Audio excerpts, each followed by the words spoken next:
So this week we're covering how to tell a powerful story with interviews. And we're going to be covering three key things that I want to quickly talk you through now. We're going to be talking about how to find a good story and a plan for your interview. We're going to be talking about how to bring your story out during an interview and film your interview. And then we're going to be teaching you how to bring your story to life with a really good, really powerful video structure. And I'm also very lucky. I'm not in it alone this week either. I have a very special guest joining me all the way from Sydney, Australia. So I'd love to introduce you to Mel DaCosta, who's Shootsta's Global Head of Client Services. Mel, welcome to the show. Thank you so much for joining me. You must love staying up late. Nick. I sure do. This is like a late time hobby for me. I'm so excited to be here, and I think the topic of today is definitely something that's close to my heart. Absolutely, me too. I think interviews are such a powerful thing, and look, everybody I know has a favorite interview. I think, look, I can't even put my finger on one, but I loved a series called Inside the Actors Studio, where the Dean of the Actors Studio in New York would interview some of the most famous actors sort of alive, and some who've passed on. So De Niro's and Pacino's of the world. There's some beautiful stuff. Do you have any particular favorites, Mel? Oh, good question. That's actually a tough question as well. I do like Louis Theroux. We spoke about that earlier. I think he's very good at doing interviews. He has his own quirky style as well. I think my favorite interviews are the ones that are really, doing the thing that they're meant to do. And they're actually delivering that, that inside behind the person and the story, and you get taken onto a journey. I think that those are probably my favorite interviews.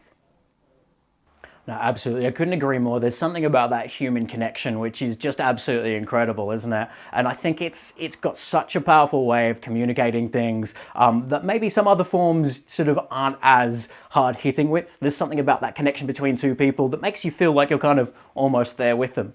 So look, anyway, I'd love to talk about interviews all day. I can definitely geek out about this kind of stuff. I've got hundreds of favorites. But why don't we jump on in? So look, you've done some work previously as a broadcast journalist. Can I ask, do you have any specific tips on how to find an interviewee? Oh, yeah, definitely. I think the biggest value, and the point that Leighton stressed as well, is have a chat up front. Because having that chat up front, it can tell you so much about that person, whether that person is a good fit for your story, whether they are actually very confident, whether they are fluent. Maybe there's certain things in their body language that you can pick up on. That has done, I think, a lot in my career in picking up on things and selecting interviewees. If you can't, for whatever reason, meet face-to-face, or you can't do a video call or that sort of stuff, even a phone call, you could hear in people's voice how they speak. You can get an idea of whether they're cohesive, whether they can actually share something about their story, because some people tend to answer in very short sentences, and you don't want to go for an interview like that. Absolutely, yeah. Look, all really valuable stuff. And so I guess follow on from that then, one of the big things that I find people struggle with is they don't know how many questions to ask. And I think this is a really difficult one. And so Mel, do you have any advice on how many questions do you actually need? Yeah, it's a big one, isn't it? I get that one quite often here as well in Australia. I think the one thing you need to do is go back to your plan, right? What is it that you want to communicate, and how long is your video going to be? Because that's a really big one as well. Is it 2 minutes? Is it 5 minutes? Do you have a Louis Theroux style where you can go 30 minutes? That will all determine how long your interview can go for, and obviously how many questions you need to ask. So the best thing to do is go to your plan, map out, as to what Leighton said, map out the answers that you want, and then based on that you can start identifying the questions and the amount of questions that you need to get to that point. A good tip to get an idea of length, because obviously you wouldn't know when people actually finish up their, or what exactly they're going to say. On average, it takes about 15 seconds to 30 seconds to really answer questions. So try and leave enough time there for people to give a good, open reaction to your questions. And that's actually a fantastic tip in itself. I think 15 to 30 seconds, you wouldn't necessarily know that unless you'd had that experience going and interviewing people. And you do sort of see people start to flounder with how much time a conversation is going to take. And funnily enough, you would think that people take the safe route of scheduling too much time, but they'll often say to someone, no, we've got 3 minutes, that's all we'll need. And then they don't have enough time to get those questions. And I frequently see this with people doing CEO interviews and that sort of stuff. So it's such a valuable tip. Thank you. 15 to 30 seconds, everybody. Write that one down. Absolutely. I would even say, like, when in doubt, ask more. You can always cut it out. You can always leave it out. Like, it's good to have a bit of a backup. And another tip that I would say is don't be afraid to re-ask. Re-ask the same question if you feel like you didn't really get that answer that you were hoping for. Or even re-ask a question if you're noticing that near the end, your interviewee is a lot more comfortable. And this is something that happens with a lot of interviews, right? People are not necessarily used to being on camera, and suddenly they've been put on the spot. There's a camera in front of their face, and there's someone asking them a million questions, right? So you tend to be a little bit nervous, and your first couple of answers are a little bit shorter, maybe not as well spoken, and by the end of the interview, people tend to relax up. So it's worth to re-ask those first couple of questions again, just to get a better, more relaxed answer. That's fascinating too. So you think as it goes on, people actually give much better versions of the same answer again and again, and sort of give you more to work with in the interview, I guess. Yeah, absolutely. And don't be afraid to tell them what you need as well. What I've learned as well as a producer is that sometimes you need to name it, right? These people, they don't really know what you're after exactly. And, you know, when people say, can you do that again? And you're like, great, but like, what do you want me to do it again, but why? Tell them why. Like, do you need it shorter? Do you need them to drop certain sections? Is there certain things that you want them to say and to mention? Or are there too many repeats?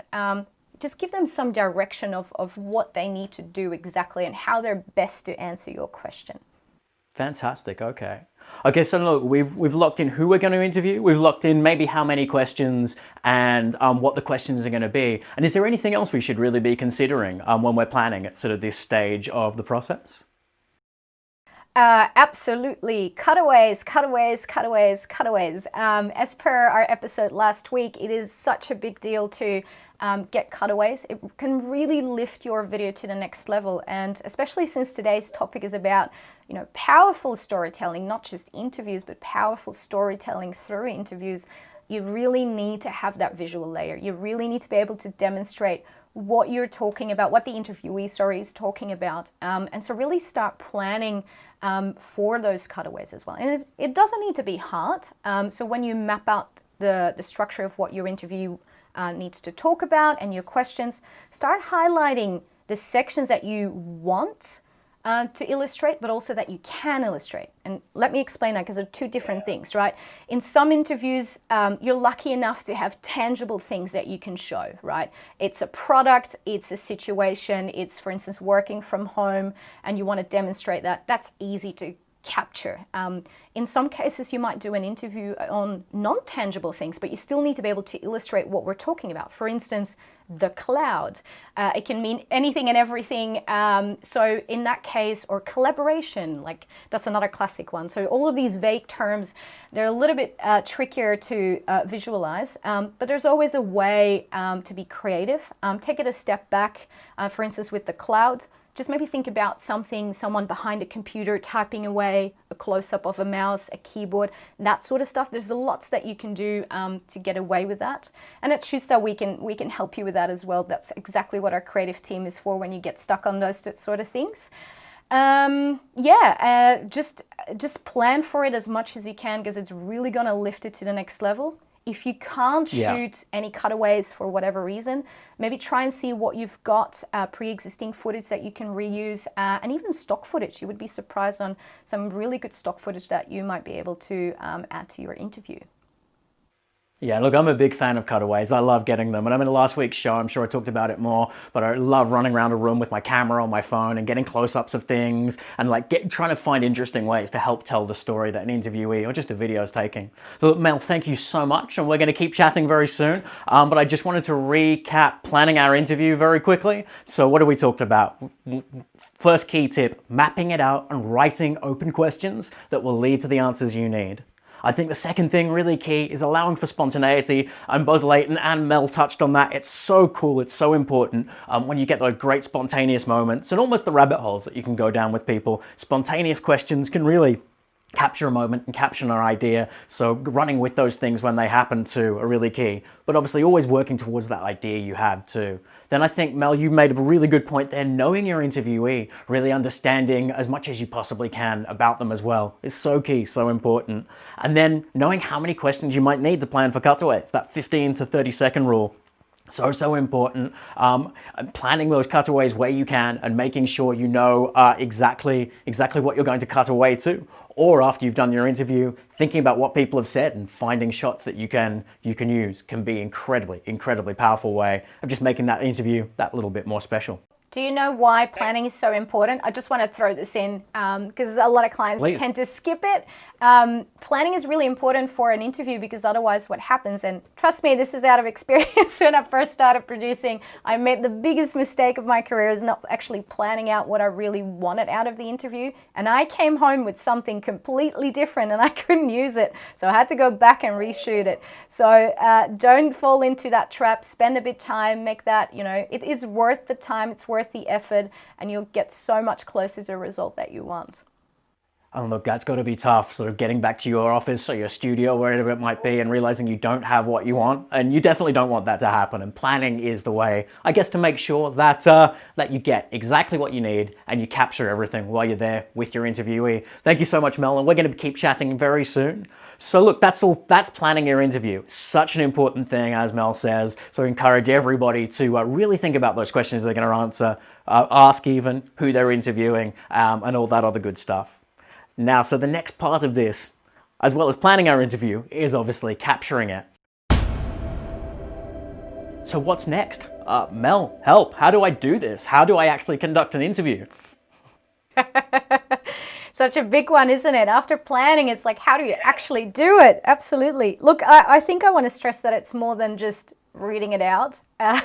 It's more than having your piece of paper on hand and just reading it out in front of a person. I think the biggest thing that you need to try and do is actually have a conversation, because then it will come across as actually a conversation on camera. And that is so valuable because that is really so important. If you would read from your piece of paper, what you're going to get is that your interview is not going to connect with you. So there's going to be a distance that's going to be created. So for them, it's also not going to feel like a conversation. It will feel like an interrogation instead of a conversation, which is a big difference. So make eye contact and keep eye contact. That's a really important one. Know your questions, you've prepared for it, and really get that conversation going. It also helps to, like I said, have a conversation up front and even keep, have a bit of a conversation before and even have like warm-up questions. Do you want to know my favorite one? Yeah, go on. What is it? I tend to ask people before I start, if you could be an animal, what would you be? And I've got an interviewee once that was a lady who was high up in the C-suite. She was very stiff. She was very serious, and I really needed her to loosen up. So I asked her that question, and you wouldn't believe it, but the funniest side of her just showed, and she replied and she said, "I'm a tiger, Mel. Rah!" And I just lost it. But it really set the tone for our conversation, right? It set the tone that, I really wanted her to open up and needed her to open up. And you want to create that sort of trust. So have a conversation as soon as you can, as soon as you walk into the door. That is so important. And just you kind of set the tone and the vibe as an interviewer as well. So kind of like I'm doing now, right? Is if I'm smiling a lot and if I'm happy and I'm energetic in the way I'm asking questions, you probably, Nick, are more likely to adopt what I'm doing as well. Yeah. So I feel myself doing it right now. And there you go. It's almost like it's a secret, but it's like slight manipulation in some sort of form. Yeah. You kind of want to get and set the tone and the mood for that conversation. So you do that in a similar way in that the way you ask questions and the body language that you use. Why is this so important? Well, it determines the style of your interview. So for instance, Louis Theroux, if we go back to him, he's very serious in some parts, and you can see that in his body language, and he doesn't say it with a smile, he says it seriously, so he gets a quite serious answer back, right? So if you've got something that, you know, needs a bit more weight, needs a bit more seriousness, then behave in a similar way. If you need it to be a fun interview that's a story behind someone, or someone that's really happy with a product and it's a testimonial, then try and behave in a similar way, because people copy, and that's what we call mirroring. Have you heard about that, Nick? Absolutely. It sounds familiar. It's definitely coming back to me. But I love the question at the beginning. Would you change up that question depending on the topic as well? Would you always ask about animals if it's something really serious, or would you? Yeah, I would probably change it up.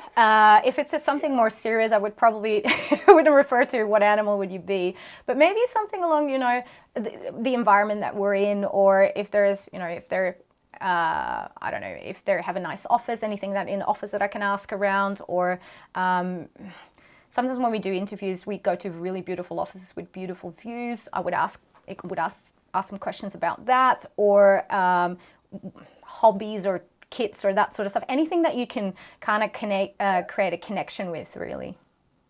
And one thing I have had a connection with a lot of people when I've had to sort of chat to them is talking about lunch or talking about breakfast. I love food, and I think when I talk about food, I inspire other people to talk about food. I'm conscious of the fact it is lunchtime here, and people are probably going, damn you. But yeah, no, I love talking about food, and I would definitely say my spirit animal's got to be the monkey. Ah, there we go. There we go. And why? So confronting question, what's your animal? Now let's move on. I think it's more of a cat, but let's move on, yes. All right, so look, that actually wasn't too bad. I think I can do this. I think I can interview people. Thank you so much.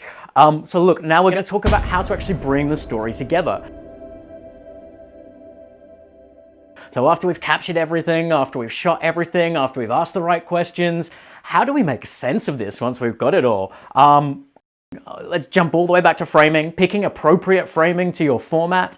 So obviously things are going to be different if you are going webinar style to if you're actually filming an in-person interview where you potentially have your interviewer and your interviewee sitting right next to each other. So doing that side-on framing, just like I'm doing right now. So here's my interview framing. There where I am, looking right off the camera there. So picking the framing to be most appropriate for the format you're using. Then the other key point I really liked was having a conversation, making eye contact, and using open questions too. So you don't lead people to give you those yes or no answers. And Leighton actually displayed that so well earlier on when he was doing his mock interview too. And great point made by Mel there. And another thing that I learned so much from here was mirroring body language. It was actually working on me as you were talking there, Mel, making me smile as you smiled, using that open body language as you were using the open body language. I was literally copying exactly what you were doing. So it's an incredibly powerful thing. And I think as well on a video call, if you are just staring at yourself, you start to just fall into this loop of mirroring your own body language and start to just sit a little bit still. You lose a lot of your expression. You lose all the hands going everywhere and the emphasis that you have on certain points. It's a really good idea to try and, even on a video call, be able to see the person and be able to mirror that body language as well. Look, and finally then structuring your video like a story with a very clear beginning, a very clear middle, and a very clear end is so powerful too. And I think that's a really important thing to consider. Okay, so that is how we plan an interview and how to film an interview too. Until next time, take care and see ya. Bye.